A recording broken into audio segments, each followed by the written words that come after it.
The major stressors affecting coral reefs fall into three categories. The first one is land-based source of pollution.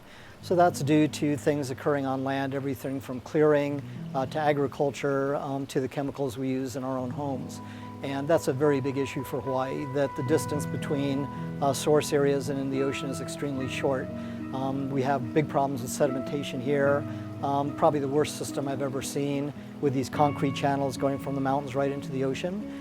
When it rains, as water is running off the land, you see huge plumes of brown dirt that emerge in the ocean environment that relate to sediments that are from the land coming out onto the reef.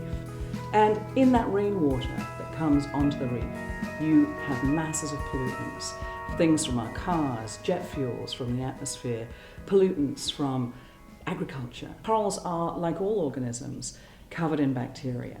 And usually the bacteria that you would find there would be bacteria that are related to the marine environment. But when you start to see human fecal bacteria on corals, and that water quality links to presence of human activity, and in places like the north end of Kaneohe Bay, all of those houses are on cesspools.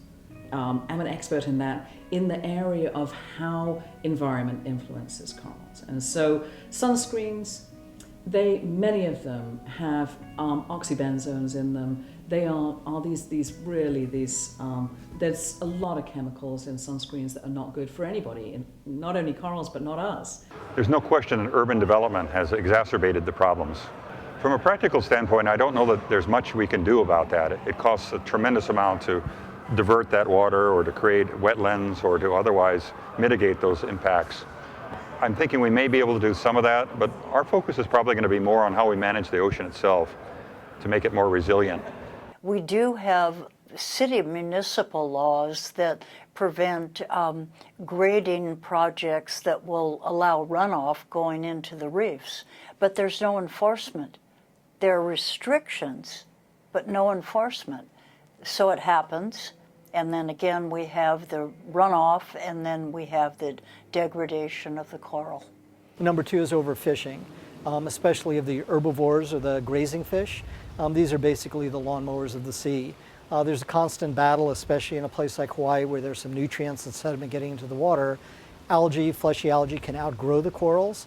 And when you take away the lawn mowing fish, the herbivorous fish, then the algae will win every time. And we have many reefs in Hawaii that are covered over with algae, especially the invasive species that were brought in for aquaculture. Everybody's having an impact on the ocean, not just those that are fishing.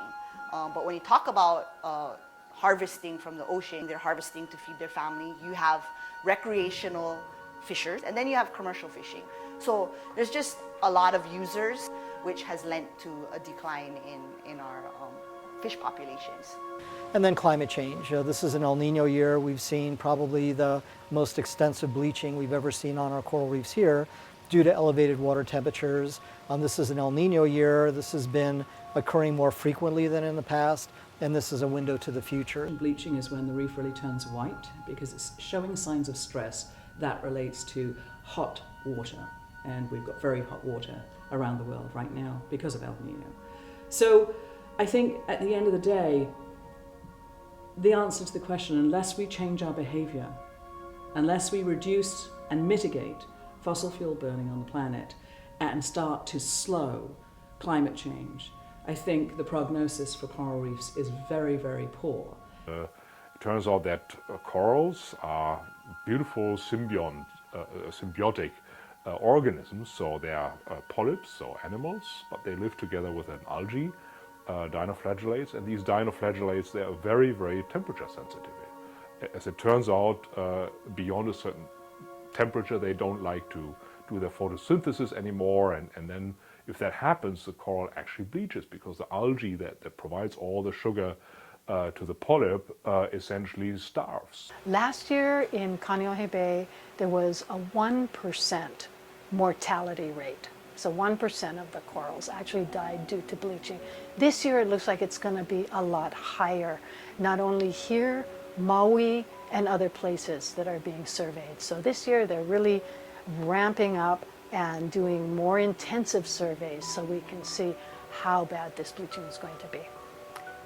if we continue to burn fossil fuels at the rate we've been doing, which is business as usual, the reefs have no future.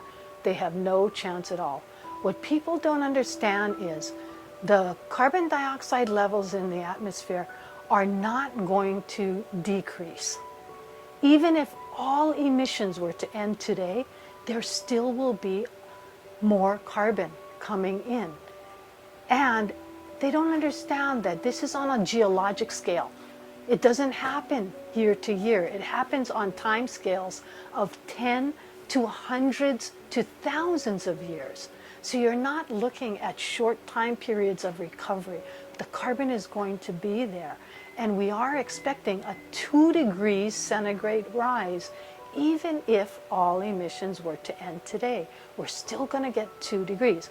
Now, 2 degrees doesn't sound like much, but when you think about what the thermal tolerances of corals are, Paul Jokiel, who had looked at this back in the early 70s, found that temperature ranges for corals are between 1 and 2 degrees centigrade of their summer maximum temperatures. So that's as much as they can tolerate. So I think the rates of change in the environment are now so rapid that in many ways these rates are overwhelming the innate capacity of the coral to survive on the long term. And so, you know, to give you a statistic, in 1998 there was a large warming event in the water associated with the El Nino, and 18% of the world's reefs died as a result of that one event. And many people would say, if business continues as usual, that the majority of the world's reefs will be massively degraded by 2050.